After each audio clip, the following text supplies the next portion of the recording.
Week 7 of the fantasy football season, and here's a few tight ends. I have his sleepers this week. The first guy, Michael Mayer of the Las Vegas Raiders. So Mayer, he's been a sleeper option the last few weeks, but all of a sudden now he's been a big part of this Vegas Raider offense the last 2 weeks here. But now it's going to be Hoyer or Aiden O'Donnell starting at quarterback for this team. So Mayer, he was a hot waiver wire pickup, but surprisingly only picked up in 12% of leagues. Still out there right now in 83% of fantasy leagues. So the last few games, like I mentioned, week 5 versus Green Bay, 2 catches, 39 yards. And week 6 versus the Patriots, 5 catches, 75 yards. So this week here in a matchup, which it could be an ugly ball game, no doubt about it, the Chicago Bears, where backup quarterbacks for both teams are starting.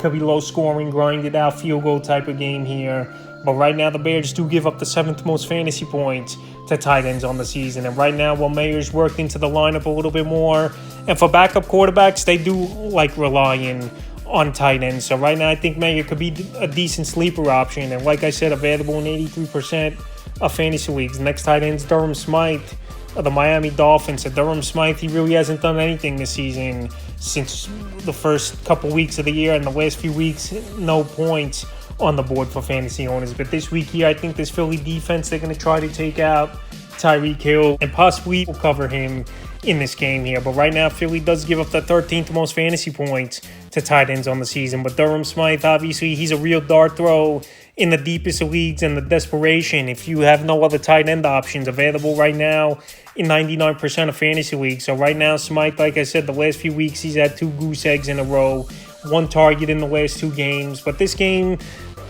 if he had say a 4 or 5 yard touchdown at the goal line and finish with 7 or 8 fantasy points, I don't think it would be that surprising, because obviously Philly, they're not going to be game planning for Durham Smythe.